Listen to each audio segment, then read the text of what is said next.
Imagine this. A chemical plant in Italy shuts down after poisoning the drinking water of 3 lakh people.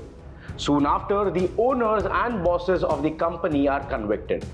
Its name becomes a symbol of toxic greed and its doors are sealed forever.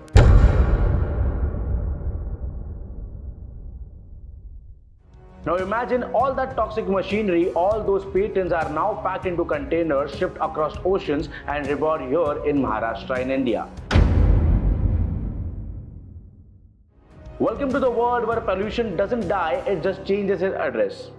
Hello and welcome, I am Gaurang, and today on Lokmat Times we are exposing how the toxic legacy of an Italian scandal Meteni SPA has quietly landed in Lote Parshuram MIDC right here on India's west coast. So Meteni SPA was once a big name in Europe's chemical industry which produced PFAS, which are also known as the forever chemicals. This might sound fancy, but here is what they really are.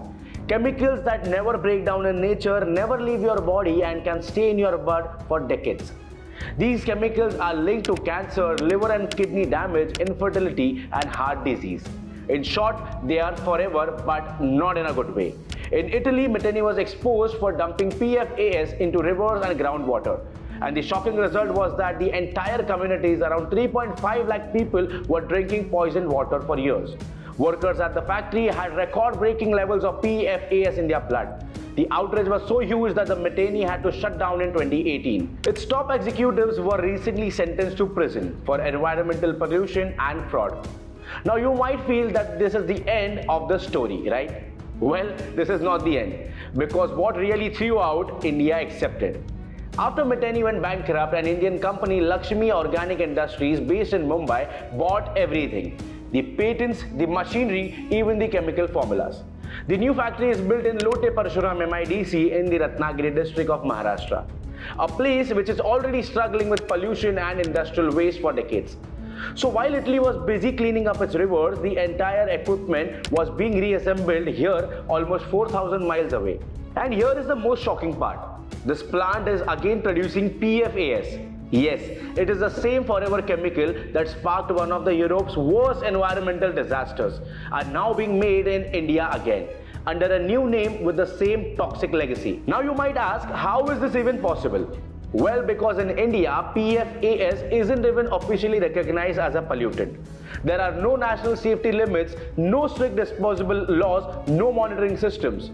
In other words, legally these chemicals don't even exist. Experts say this is a regulatory blind spot, and companies love blind spots. Even before Meteni officially went bankrupt, Lakshmi Organic had already started a plant that could make exact same products. One of the directors of Lakshmi's Italian arm is Antonio Nardoni, the very same man who ran Meteni and is now convicted for pollution in Italy. So the man who once poisoned Italian rivers is now connected to an Indian factory making the same chemicals.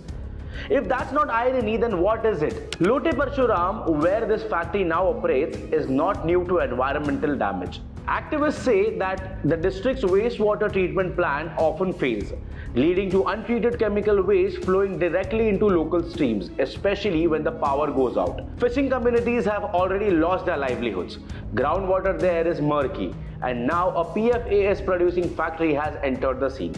If the Italian story repeats here itself, the cost won't be industrial, it will be human.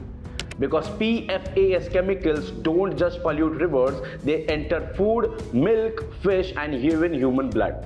They stay in the body for years. And while countries in Europe are moving to ban PFAS entirely, we in India are busy expanding production. Without proper laws, without public awareness and without safety nets. So here is the uncomfortable questions. When the Western nations ban a toxic chemical, why does it always find a new home in Asia or Africa? Are the world's recycling bin for pollution? Are we trading public health for cheap investment and industrial growth? Meteni's story is not just about one factory. It's about a system that rewards relocation over regulation. And once again, it's the poorest communities, the fishermen, the farmers, the villagers who will pay the price. Not the boardroom executives sitting in Europe or Mumbai. So the next time you hear the phrase "Make in India," remember to ask, but at what cost? Because this isn't just about chemicals or policies. It's about people in Maharashtra. It is about the children in Maharashtra who may drink the same kind of poisoned water that Italy spent decades cleaning up. Pollution shouldn't have a passport, and corporate guilt shouldn't come with a shipping label that says made in India. This is not just an environmental story, it's a human one. I am Gaurang Kadam and you are watching Lokmat Times. Because today, if we don't ask any questions, tomorrow's air, water and soil might already have the answers, which is written in toxic ink.